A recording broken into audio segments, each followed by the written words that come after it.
बच्चों, हम लोग 8th क्लास के 11.2 एक्सरसाइज करने जा रहे हैं।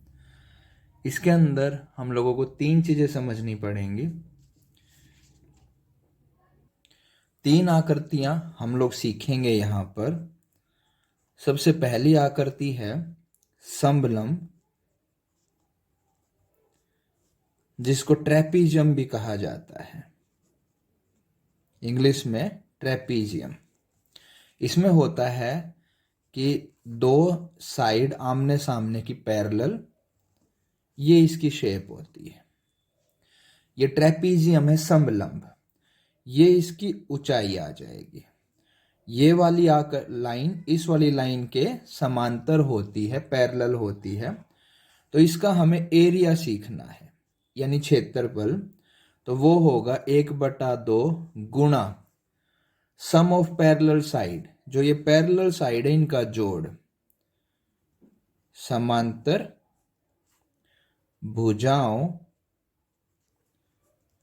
का जोड़, और गुणा में ऊंचाई, हाइट। ठीक है, ऊंचाई इंग्लिश में लिखेंगे 1/2 सम ऑफ पैरेलल साइड्स इनटू में हाइट।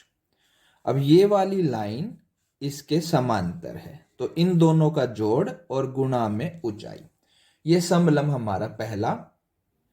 इसके बाद है बच्चों चतुर्भुज, क्वाड्रिलेटरल, जिसमें 4 साइड होती हैं। कोई भी एक ऐसी आकृति जिसकी हम 4 साइड बना सकते हैं। ये कोई समांतर चतुर्भुज नहीं, और इसका जो क्षेत्रफल निकलेगा वो निकलेगा।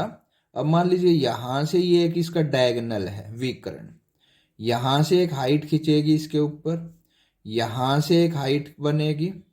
तो इसका जो क्षेत्रफल होगा, क्षेत्रफल यानी कि एरिया, तो इसका फार्मूला बनेगा 1/2 डायगोनल, एक डायगोनल जो दिया होगा विकर्ण, इनटू सम ऑफ हाइट्स।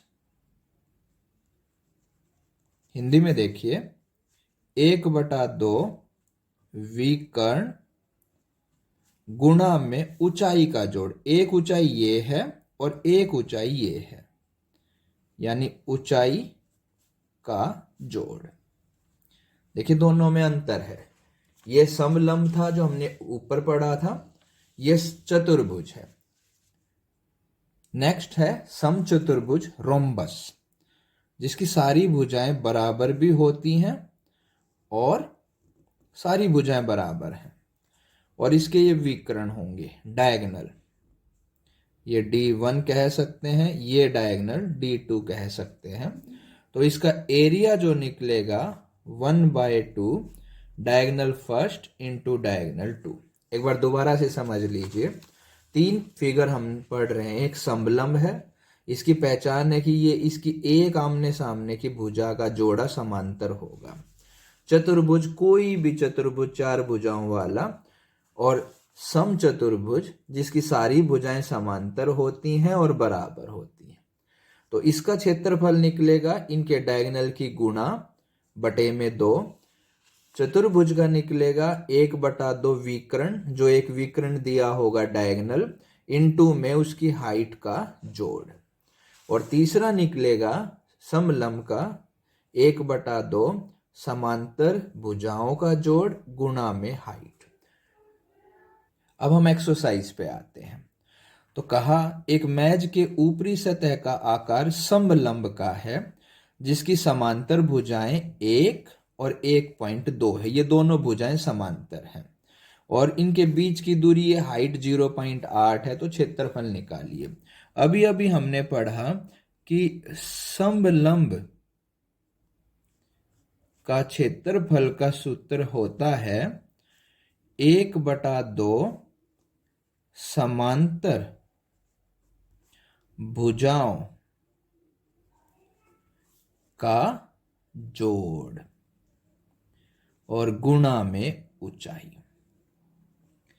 अब देखिए 1/2 समांतर भुजाएं, एक तो ये है 1, और दूसरी समांतर भुजाएं 1.2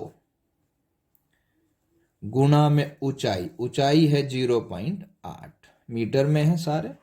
तो पहले ब्रैकेट सोल्व, एक में 1.2 जोड़ेंगे तो 2.2 गुणा में 0.8, 2 से ये कट जाएगा, एक एकम एक एकम, तो 1.1 गुणा में 0.8, इसकी हम गुणा करेंगे, 11 अट्ठे 88, एक अंक यहाँ पर बिंदु, एक यहाँ पर, तो 2 अंकों के बाद बिंदु लग जाएगा और ये मीटर स्क्वायर। ये पहला क्वेश्चन। दूसरा क्वेश्चन, एक समलंब का क्षेत्रफल, अब समलंब क्या है, वही जो अभी हमने पढ़ा था, ट्रेपीजियम, इसका क्षेत्रफल दे रखा है, एरिया 34, इसकी ऊंचाई दे रखी है 4 सेंटीमीटर। फिर कहा समांतर भुजाओं में से एक भुजा, मान लीजिए ऊपर वाली या कोई भी, 10 दे रखी है, तो दूसरी भुजा निकालिए। अब एरिया यानी क्षेत्रफल का फार्मूला होता है 1/2 समांतर भुजाओं का जोड़ गुणा में ऊंचाई। अब एरिया तो 34, 1/2, समांतर भुजाओं में से एक भुजा तो 10 दे रखी है, दूसरी भुजा हमने x मान ली, उनका जोड़, और ऊंचाई कितनी दे रखी, 4। अब 2 से ये 4 कट के 2, 34, 2 के अंदर गुणा कर दो, 10 दूनी 20 जमा 2x, 20 को इधर लाइए, 34 घटा 20 बराबर 2x, 34 घटा 20 कटेगा तो 14, घटने के बाद अब 2 भाग में आ गया, 14/2 कट के 7, तो x का मान 7 सेंटीमीटर, ये हमारी दूसरी भुजा आ गई। ये लीजिए बच्चों, थर्ड क्वेश्चन एक्सरसाइज का, ये एक समलंब बना के दे रखा है, ये भुजा इसके समांतर है, ये ऊंचाई बन जाएगी। अब कहा कि समलंब आकार के खेत ए बी सी डी की बाड़ की लंबाई, बाड़ जो चारों तरफ लगती है उसकी लंबाई 120 है। यदि इसमें BC 48 है, ये 48 हो गया, CD 17 है, ये भी हो गया, और AD 40 है, तो पहले ये ऊंचाई निकालो।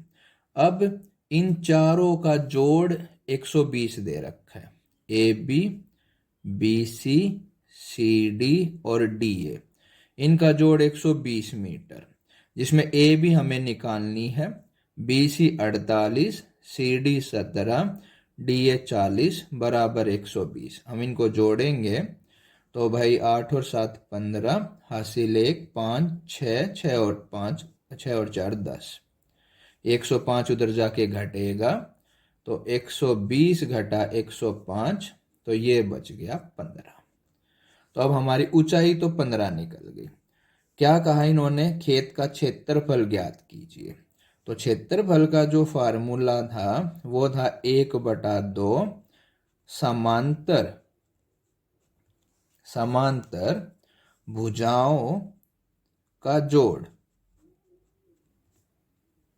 और गुणा में ऊंचाई, हाइट। ठीक है, अब समांतर भुजा कौन कौन सी, AD जमा BC, और हाइट कौन सी, ये हाइट AB। अब AD कितने की, 40 की, BC 48 की, और हाइट कितने की, AD हमने निकाली 15 की। तो भाई ये हो गया 40 और 48 88 गुणा 15, ये इससे कटेगा 44, तो 44 गुणा 15, तो 15 चौके 60, 6 और 66 मीटर स्क्वायर, ये इसका क्षेत्रफल आ गया। ठीक है, क्वेश्चन नंबर 4, एक चतुर्भुजाकार का, चतुर्भुज नॉर्मल, ना ये समलंब है ना ये समांतर है, ये सिर्फ चतुर्भुज है, जिसका एक विकर्ण 24 और इसके जो हाइट है ये 8 और 13, क्षेत्रफल निकालना है। अब इसका क्षेत्रफल हमने पढ़ा था, ये है जी 1/2 एक विकर्ण और गुणा में ऊंचाइयों का योग, जोड़। तो बेटा विकर्ण कितने का, 24 का, ऊंचाई एक 13 की है और एक 8 की है। तो इनको हम जोड़ेंगे, 2 से ये कट के 12 आ गया और ये हो गया 13 और 8 21। इसकी गुणा करेंगे, 12 एकम 12, 12 दूनी 24 और 1 25 मीटर स्क्वायर। ये आंसर आ गया। कितना simple question. Next 5th question. अब कहा कि एक समचतुर्भुज है। अब समचतुर्भुज रोम्बस और इसके 2 विकर्ण दे रखे हैं, इसका क्षेत्रफल निकालिए। ये समचतुर्भुज की फिगर समझाई थी। ये इसके 2 डायगोनल हैं। तो एक डायगोनल D1 7.5 सेंटीमीटर है, दूसरा डायगोनल D2 12 सेंटीमीटर है। अब कहा कि इसका क्षेत्रफल निकालिए। तो इसका क्षेत्रफल का सूत्र आपको बताया, 1/2 D1 D2, diagonal first diagonal second, यानी विकर्ण फर्स्ट विकर्ण सेकंड। तो ये 7.5 और ये 12, 2 से कट के ये 6 की गुणा कर देंगे, 6 पंजे 30, 3 6 सत्ते 42 और 3 45। एक अंक के बाद बिंदु लग जाएगा सेंटीमीटर स्क्वायर। ये 5वां क्वेश्चन। अब है बेटा लास्ट क्वेश्चन, और जो मैं क्वेश्चन करवाए हैं वही आपको करने हैं। ये एक आकृति बना रखी है। अब देखिए, यहां से यदि मैं इसको बांट देता हूं तो ऊपर बन गया एक समलंब ट्रेपीजियम, नीचे भी एक ट्रेपीजियम बन गया और बीच में बन गया एक आयत। ठीक है। अब ये है अष्टभुज, 8 भुजाएं हैं, तो हर एक 5 की दे रखी, तो ये भी 5 की और ये भी 5 की। तो अब देखिए इसका क्षेत्रफल कैसे निकलेगा। सबसे पहले ऊपर है हमारा ट्रेपीजियम समलंब, और समलंब का होता है 1/2 समांतर भुजाओं का जोड़ और गुणा में हाइट। तो समांतर भुजा कौन कौन सी, ये 5, इसके नीचे ये 11 और हाइट ये वाली 4।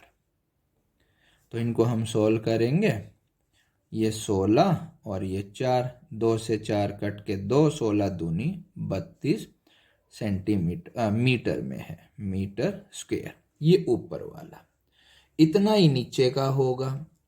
अब बच गया एक आयत।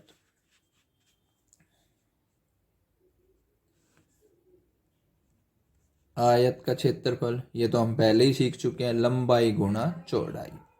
अब इसकी लंबाई, ये आयत है, अब इसकी लंबाई तो 11 और चौड़ाई इसकी 5, तो 55 ये हो गया। अब इसका कुल क्षेत्रफल जब हम निकालेंगे तो अब सोचिए भाई, ऊपर वाला जो हिस्सा था समभ लंब, इस यानी ट्रेपीजियम, इसका क्षेत्रफल 32, बीच वाले का रेक्टेंगल आयत, इसका क्षेत्रफल 55, और उससे निचले का ये भी समलंब, जितने का ये होगा उतने का ये होगा 32। अब इन तीनों को यदि हम जोड़ देंगे तो 5 और 4 9 और 6 और 5 11 मीटर स्क्वायर। ये आंसर आ गया। तो प्यारे बच्चों, ये हमारी एक्सरसाइज कंप्लीट हो गई। ये आपको करके कल स्कूल में लानी है। Thank you.